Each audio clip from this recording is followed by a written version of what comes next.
Blue connected. Before I start, do I have any questions? All right, excellent. Those are always the best questions, those ones right there. So you guys can keep up those ones anytime you want. The first thing I'm going to go over is the Mosquito. You're all in one right now, I believe. It's our Empire-Specific Fighter, or ESF, if no one's actually heard that term before. The ESF is a little bit different for every faction. Our ESF specializes in speed. The Vonu one specializes in VTOL and a difference in maneuverability. And the NC one specializes in quick bursts with afterburners and very quick downward thrust. By that I mean they can plummet like a rock to the ground, which is a lot of the reason people call them a flying brick. I personally believe that no one ESF is better than another. They're all very different in different ways, having tried them all myself fairly extensively. That being said, I really love the advantage that we have with the Mosquito, and if you spend a lot of time in it, I'm sure you'll come to love it as well. The first thing on the Mosquito I'm going to go over quickly is the certifications. And I'm sure anybody who was in Taco's training in the last little bit will have had this hammered into their head already, but I'm going to repeat it again, and that is your passive systems, your cert time, like your acquisition timer. If your acquisition timer is not started up to a certain level, typically 5 to 7, and your Mosquito goes down, well, you're not a very good Mosquito then, are you? Because you're not flying. If you have your acquisition timer certed into, you go down, you can pull another Mosquito, well, then you only missed a little bit of time. It really sucks being part of Air Platoon and running around on the ground by yourself in an AA max because you didn't cert enough into your acquisition timer. So that's the number one thing I'm going to stress. For all certifications for all vehicles right now, certification timer, number one. A Liberator that's not able to be summoned is a useless Liberator. Same with a Mosquito. The other certifications I'm going to go through very quickly, and then we'll take questions at the end. Let's go to the utility slot. Most people consider the Decoy Flares in an air-to-air role or even an air-to-ground role currently to be absolutely necessary. Every point takes away 5 seconds from the time that you can use your flares, and 5 seconds is an absolute eternity when you're being chased by an air-to-air missile. So just keep that in mind. The other ones are situationally great, but Decoy Flares are by far the best in most situations. The defensive slot, there is a little bit of contention as far as this is concerned. All three of them are good in their own way. Composite Armor has received a lot of nerfs recently, and with the health of the Mosquito, it's considered to be the weakest of the three at the moment. The Nanite Auto Repair tends to be good when you're soloing, or you can go periods of time without getting hit. So the better you get at the Mosquito, the better the Nanite Auto Repair system goes.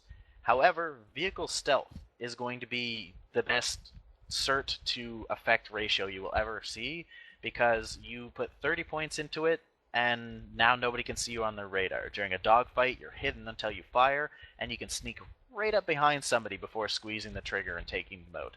It's absolutely amazing effect for only 30 points. So just something to keep in mind there. I'm going to stop at that far into the certifications and ask if anybody has any questions or needs me to repeat something. I got a question about the scout radar. Red Boak joined. Certainly. Is that radius, is that a bubble radius, do you know, or is it just a column? So if I fly radius. Way above a base. Bubble radius, yes. Okay. It'd be incredibly useful if it wasn't, but we can't really use it too much for scouting because the fly-throughs are too quick, and if you hover close enough for the ground for it to be useful, then you just die. Tick. Also, certainly, when you've got the stealth on, and someone's got, say, the advanced radar, do you show up then? Negative, you do not show up. Okay. You are completely invisible on all radar unless you're spotted or fire. There's no real exceptions to that. Any more questions before I move on? Alright, excellent. This is a little bit of a point of contention here, the performance slot. None of them are bad. I'll just go out and say that right now. None of them are bad, and each one of them tailors to a specific difference in your playstyle. So for me, I like the racer. Another person might really enjoy the dogfighting. So there's arguments either way you look at it. However, I will say that I prefer the racer, and I'm going to say why I prefer the racer is because we have the fastest ESF, and I believe into playing into the strengths of our ESF. With the racer, we become even faster. You can almost outrun an air-to-air missile without using your afterburners, and if you do use your afterburners, you can almost certainly outrun an air-to-air missile when you have Racer Airframe 3. You can't do that with the other airframes, and for example, the dogfighting airframe, if you have a dogfighting airframe 3 and a Scythe has a dogfighter airframe 1, he still is more maneuverable than you. So I almost feel like you're wasting points trying to become a Scythe when you can just become a better Mosquito.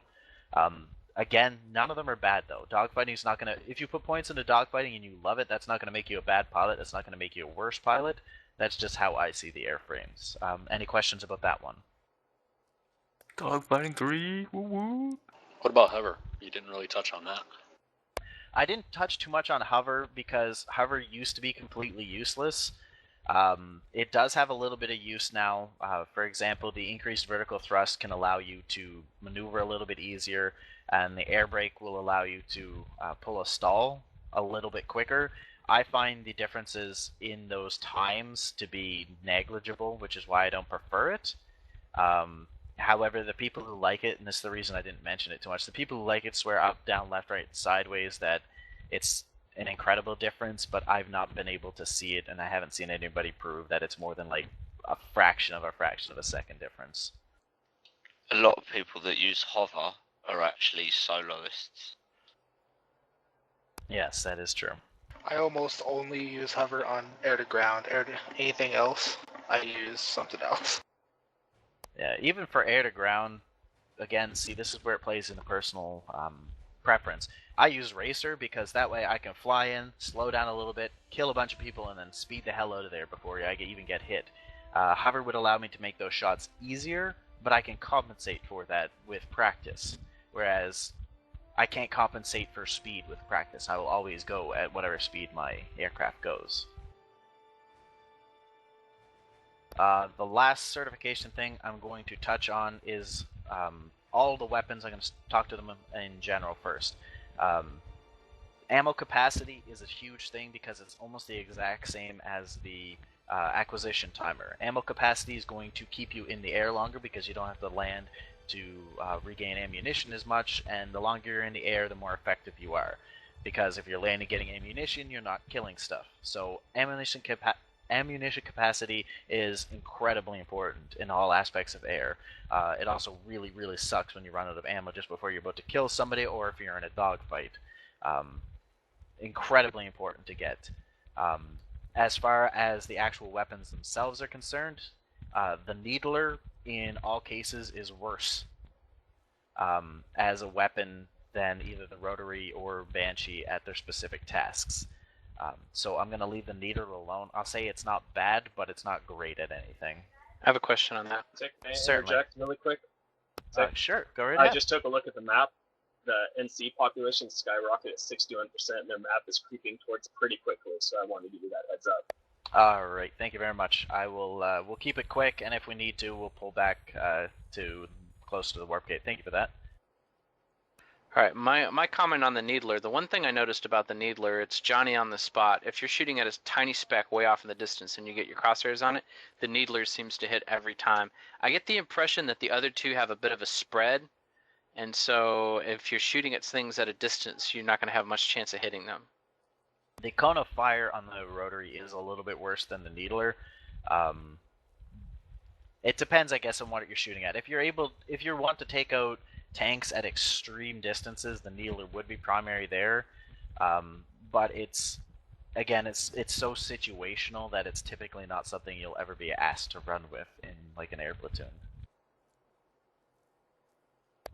As far as the other two, the Rotary is your anti-air, Banshee is anti-infantry. And let me just clarify, Banshee anti-infantry, not anti-ground. There's a big difference there. The rotary will absolutely shred other aircraft. They gave it 10 extra rounds in its base clip now, which is absolutely incredible. You can put somebody on fire just from a single clip with your rotary. Absolutely incredible. It's great to get more ammo capacity on that. As for the extra magazine size and reload speed, I'd recommend the magazine size because the more rounds you can put into somebody, the quicker you're going to kill them, period. However, it's extremely expensive for a very small effect, so it's not a giant priority. The Banshee is anti-infantry. It does crap damage against tanks, it does crap damage against other aircraft, it even does crap damage against maxes. It's not good at anything except for soft targets. However, it absolutely shreds infantry. You can go over a hill and do a burst from your Banshee and kill 5 or 6 infantry if they're all clumped up. Absolutely incredible at killing infantry. For that one, if you're in an anti-infantry type role, I recommend, again, maximum ammo capacity like everything, and infrared optics, as that will allow you to see the infantry with more clarity. Without the thermal optics, you're able to see them a little bit more clear than the infrared, but the range difference on them is so significant that it doesn't warrant upgrading or downgrading to the thermal optics, however you'd like to put it. Those are our main guns. Any questions about those? I have one quick one on infrared versus thermal. As I understand it, they nerfed infrared recently, and I know that I got it from my Hellfire rocket pods, and the range on it is just absolutely abysmal. That'd be the infrared green. Is it any better for the thermal, which has a higher surf cost, or are they both pretty bad? They nerfed both of them, so the thermal is even worse than it was before. The difference isn't as significant as it used to be. I think there's about a 100-meter difference. Actually, 75-meter difference, last I checked. But 75 meters is pretty huge when you're trying to hit ground targets, at least I feel so. The only way to know for sure is to test it, and I haven't bought it to test since beta, so I can't tell you 100% for sure, but from every video I've seen, that's the general consensus. There's a Libby pilot bulldozing towards you, Albie. Watch that, Buggy. Fuck him, I'll break his jaw. Alright, last thing I'm going to cover on the Mossy for certifications are the last two weapons. The air-to-air rockets, the Tomcats, they have been incredibly nerfed compared to what they used to be. However, they're still incredibly good as a squad tool, or a wing tool if you're in air platoon. The air-to-air rockets are not going to be your main killer. In fact, your DPS with air-to-air rockets is less than half of that with your rotary. Even just using your rotary reload, use your rotary. They're incredibly bad for actually killing targets, in all except for a couple of circumstances. If somebody's running away, lock onto them, fire a rocket on them, go back to protecting your area of operations.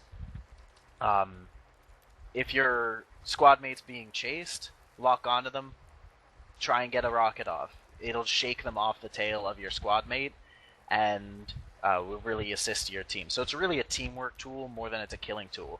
But one thing I recommend is never relying too much on them, because if you do, you're going to be a bad pilot, and you're going to get shot up by good pilots who have learned to use their rotary properly.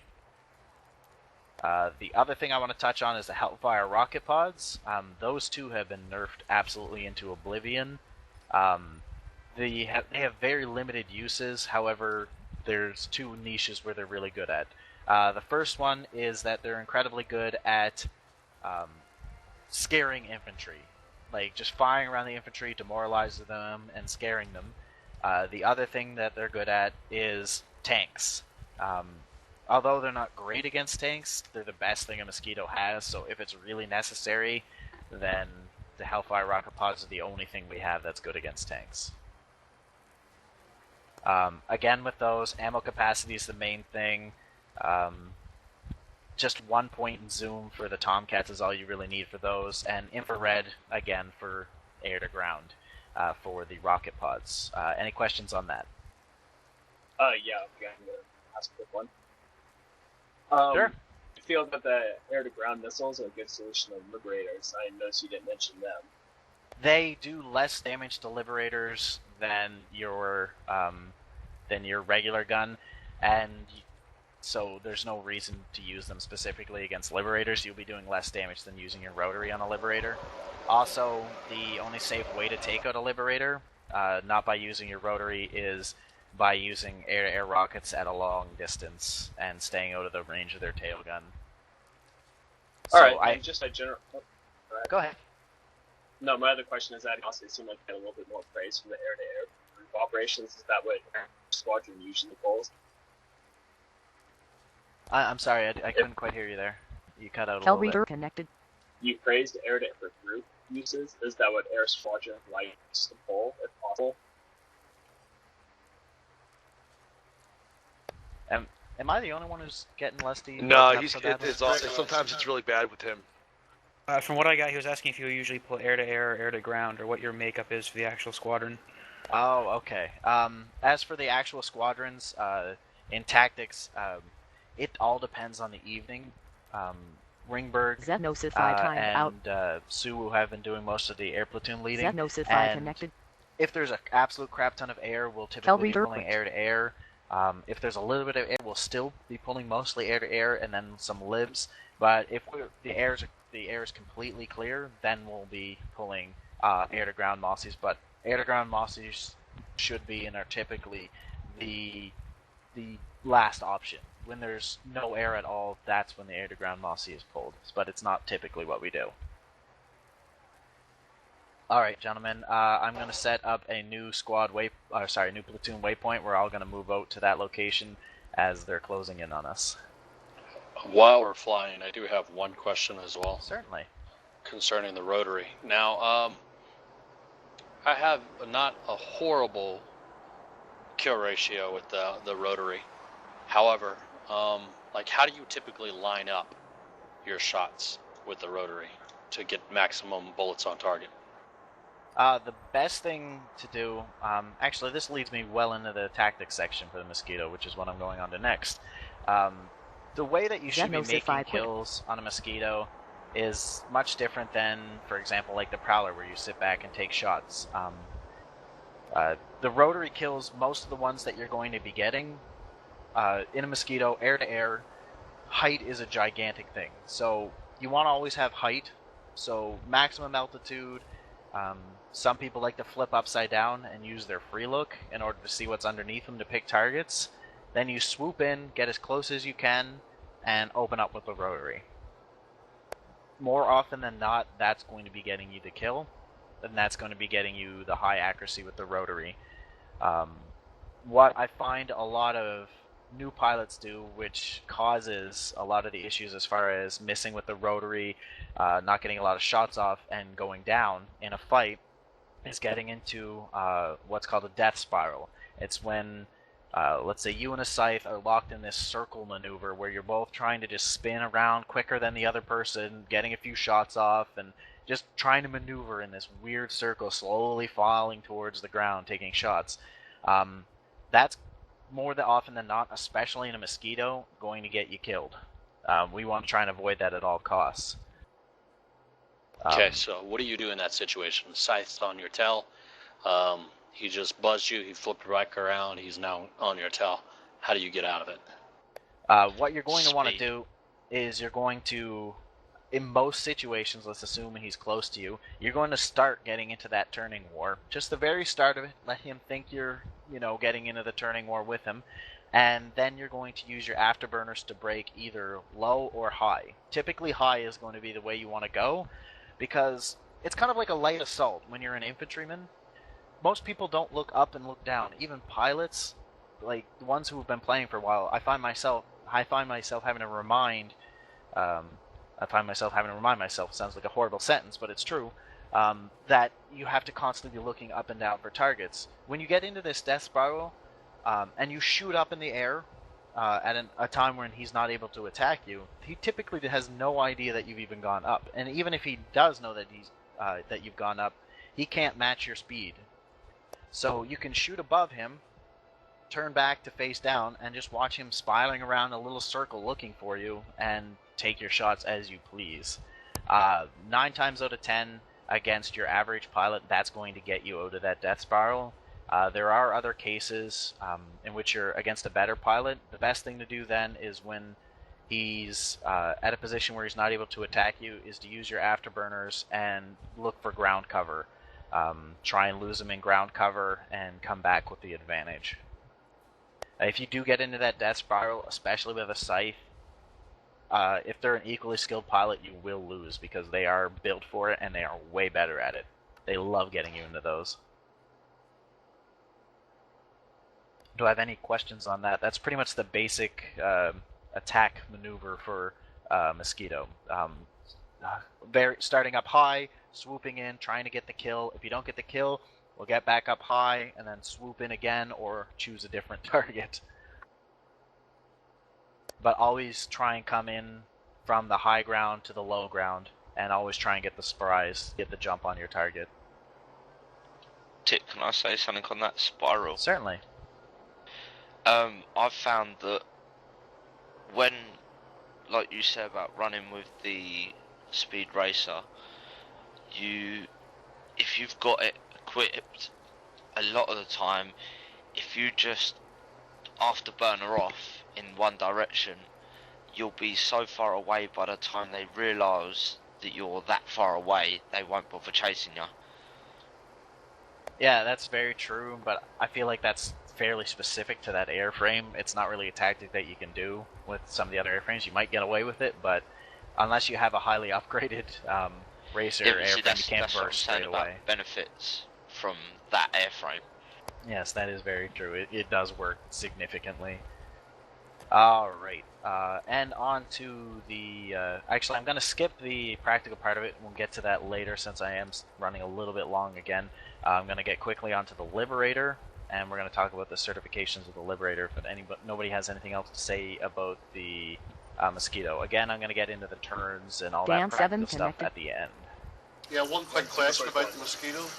Certainly. Actually, Rusty just said it in Platoon, you may have missed it. I had the same idea. What's your opinion about giving up missile pods altogether for afterburner pods? I think that if you're soloing, that's always the way to go. I always have my afterburner pods when I'm soloing. However, if you're with the platoon and you have other wingmen that you're trying to support, the air-to-air rockets are such a useful tool for protecting your squad mates that I have a hard time recommending that you lose them. Yeah, it's a teamwork tool, like I said earlier. Great in a team. If you're solo, I can't recommend them. Alright, on to the Liberator Certifications. This one here can be fairly quick because the certifications for the Liberator are a little bit more clearly defined. Again, reiterate, acquisition timer, a downed Liberator is a useless Liberator.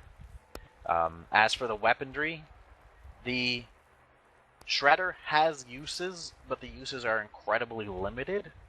So, as far as our air platoon is concerned, if you don't have a Dalton or a Zephyr, you don't have a Liberator. So you cannot be a Liberator pilot doing Liberator things unless you have a Dalton or Zephyr, because the way we use Liberators, those are 190% better. So I just want to get that out there right away. The best other certifications that you can put into your Liberator, other than acquisition time and getting your Dalton or Zephyr, is your zoom for your Dalton or Zephyr. Zephyrs typically prefer infrared optics, although with the nerf, the zoom is good for that, but you do require some form of zoom for these weapons.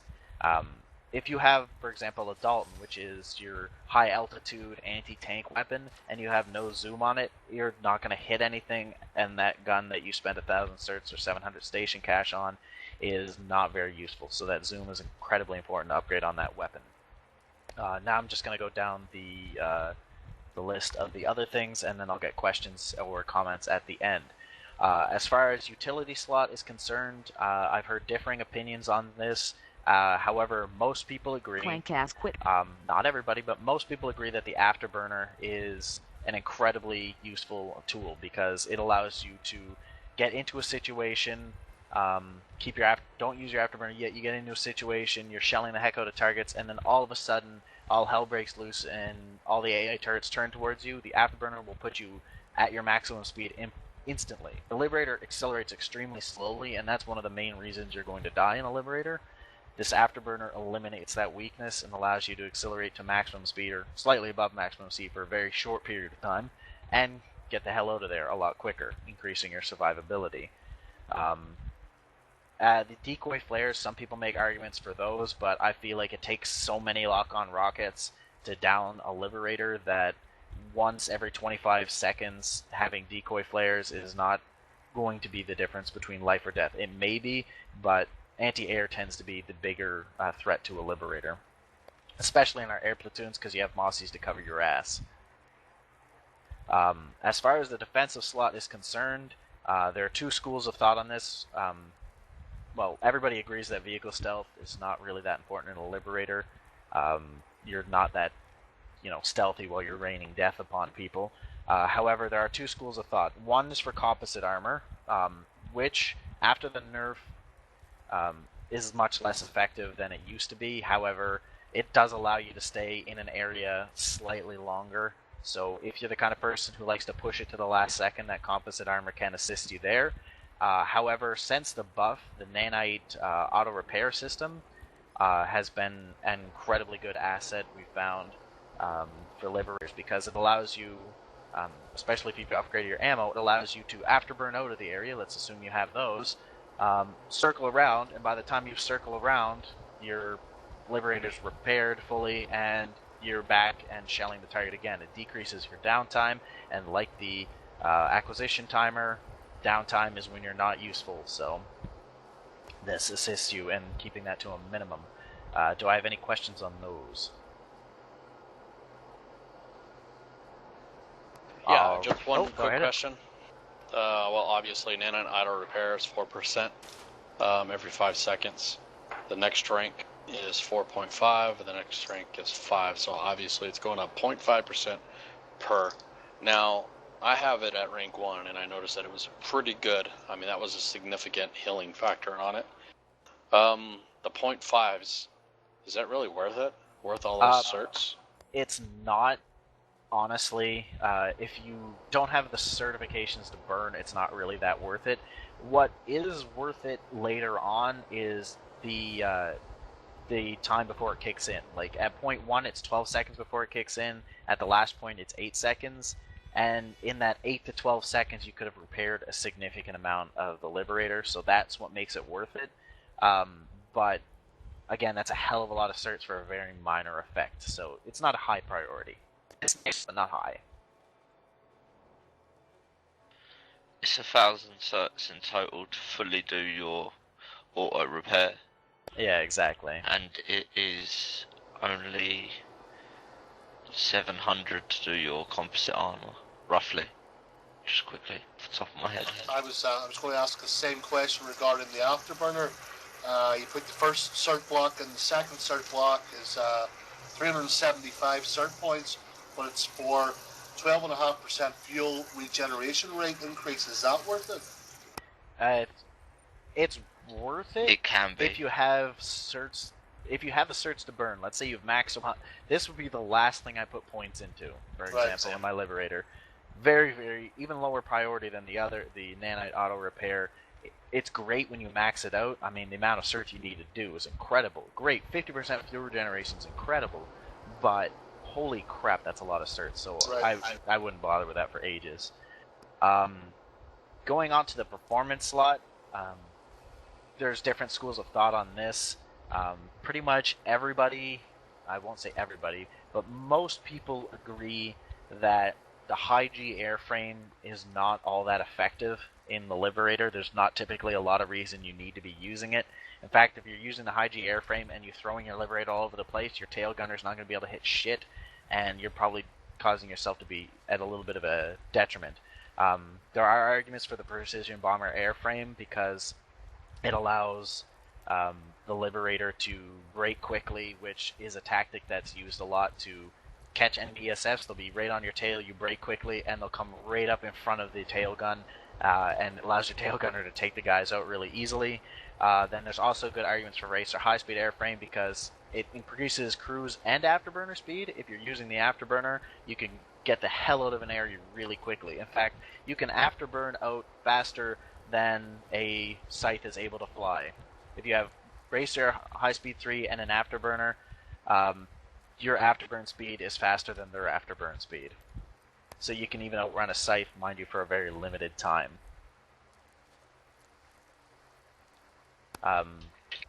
Go ahead, Nelby.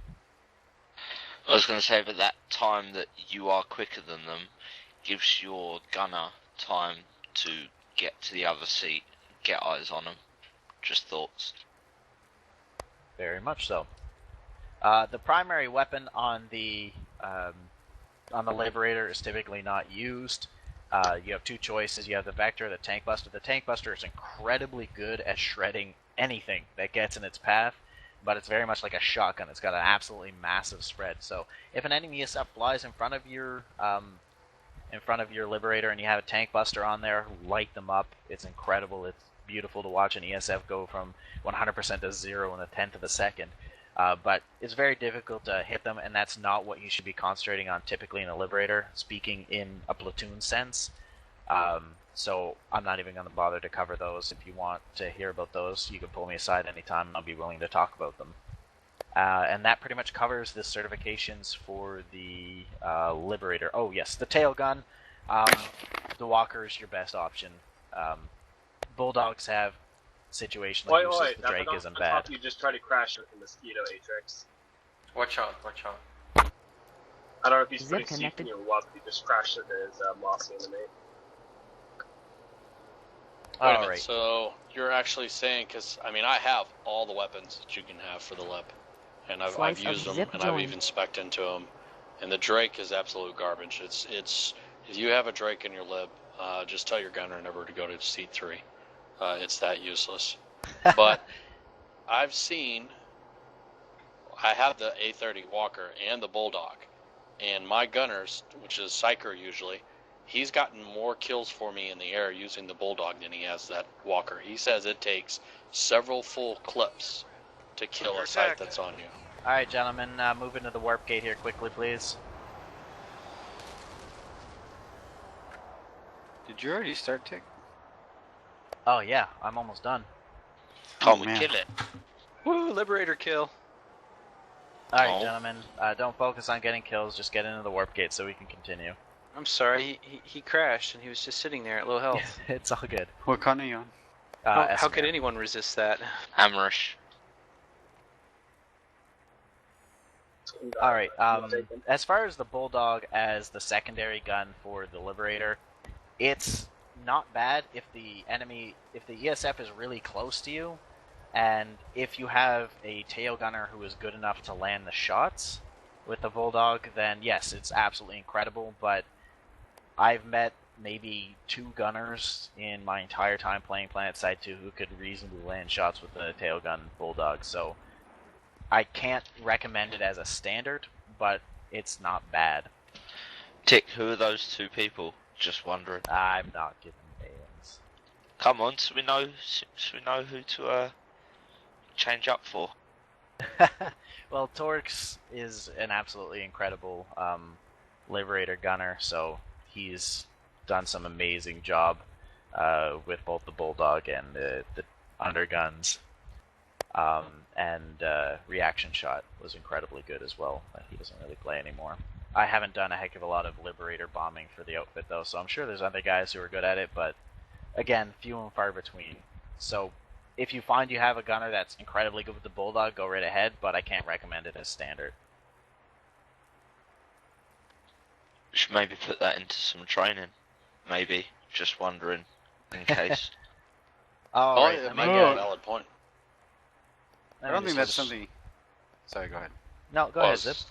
I don't think that's something you could train. You just play with people, play more. I mean, that's like an experience thing. I don't think that's a training thing, man. Well, no, Yeah, you can do what I mean flybys is, normally Liberators, you have to sort of be in a squad to get that experience. Do you see what I mean? Well, you could do that anytime you jump on, man. Just be like, hey guys, let's do some flying. We'll get a lib and cover it around and just do that and get like 5 or 6 guys in an air squad and go to town, man. I'm sure you can find people interested. I mean, look at all the people here for the air training. Alright, gentlemen, we're going to move to Amarish. The cooldown timer should hopefully be off on your Mosquitoes, and we'll head to the platoon waypoint. If it's not, don't worry about it, but still head to Amarish. I just pulled the Mosquito. I just pulled it. Sorry, I got like 3 minutes. I have 4 minutes on mine. It's not a big deal.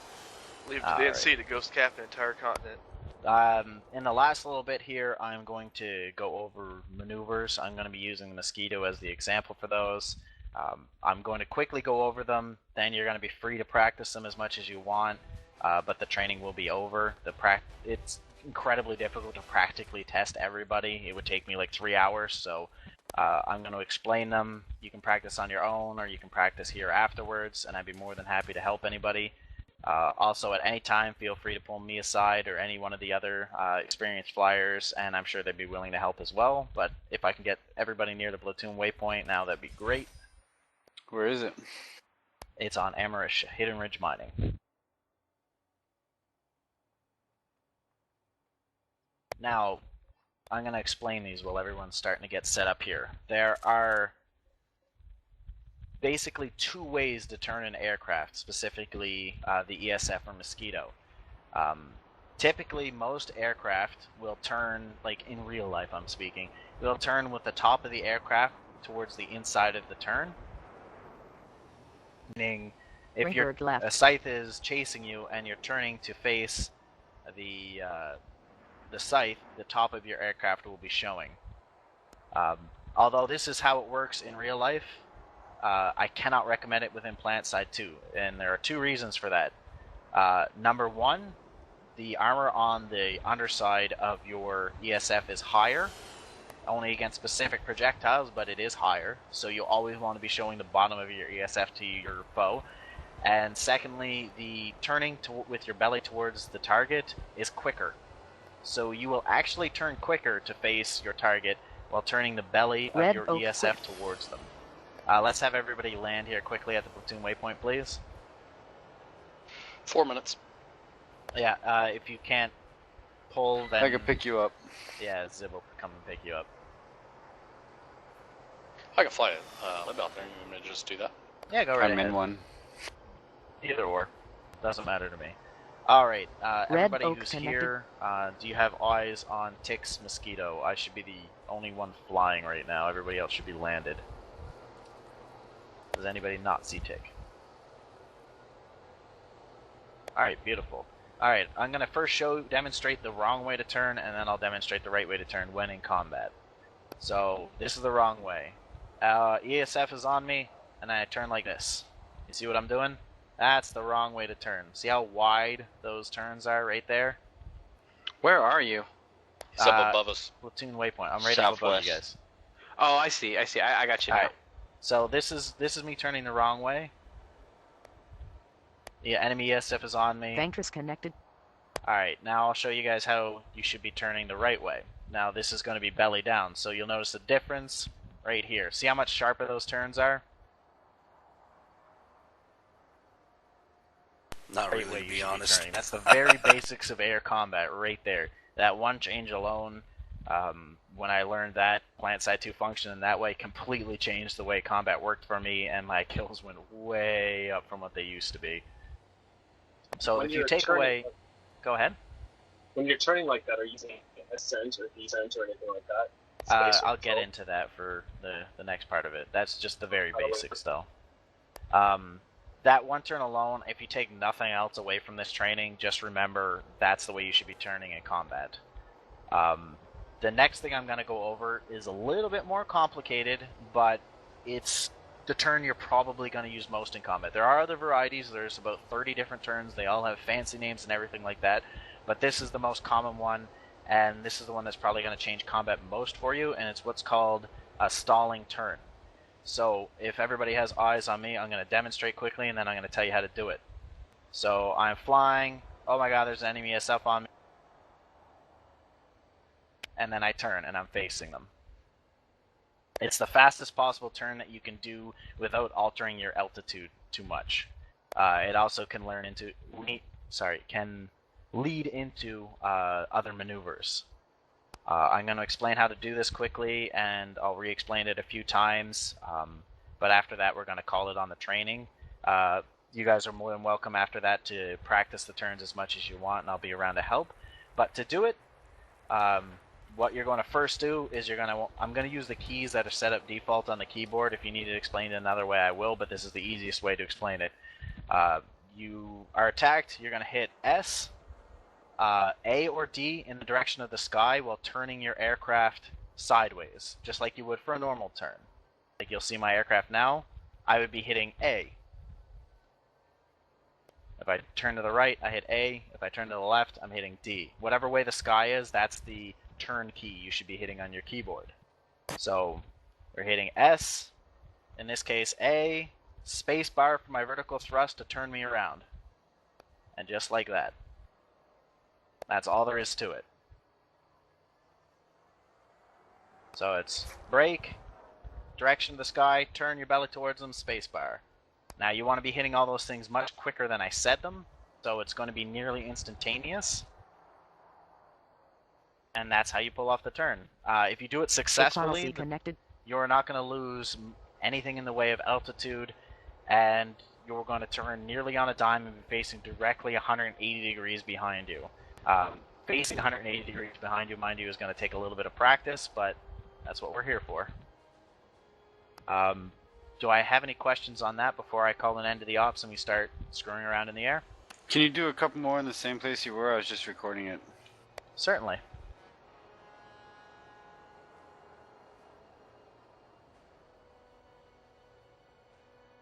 Okay, so it is you S to slow you down, and then A or D depending on whichever way is up, and then hit your spacebar.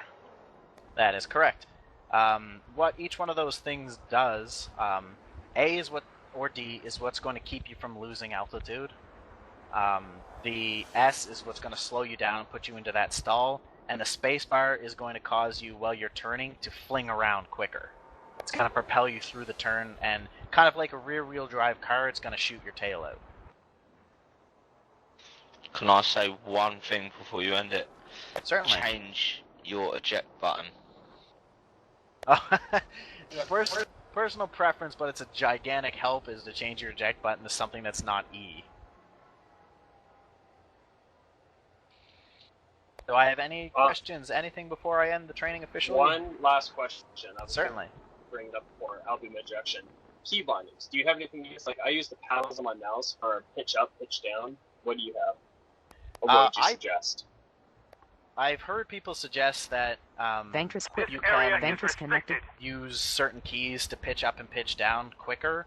I've done experimenting with it with a stopwatch and everything. You can't actually do it faster by binding it to keys. However, you can save your wrist, so binding pitch up and pitch down, you can do that to save on your wrist. Otherwise, you'll be dragging your mouse like a motherfucker across the thing. I, however, don't use that. I use everything default, except for I have first and third person bound to E, because I switch in and out of them constantly. Fair point. It's a good one. I've got, just saying that as like it's personal preference, I've got, if you look at me, I've got, oh shit, I've hit someone. Oh damn.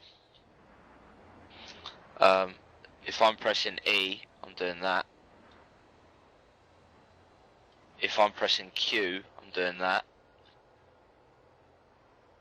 And not very well. But there you go. Yeah, there's all kinds of different keybind setups you can have, but there's absolutely nothing wrong with the default. The only thing I have to say onto that is, try not to use a gamepad and try and get used to a keyboard and mouse if you are using a gamepad. The difference in accuracy and control is incredible, and a lot of these maneuvers, and the more advanced maneuvers, more advanced than the ones I'm talking about, require you to hit like 7 buttons at once, which is damn near impossible on a gamepad. Alright, and on that note, I'm going to officially end the air training. Let me just quickly get a screenshot of the platoon so I can see everyone who attended here, and then we can go over some practical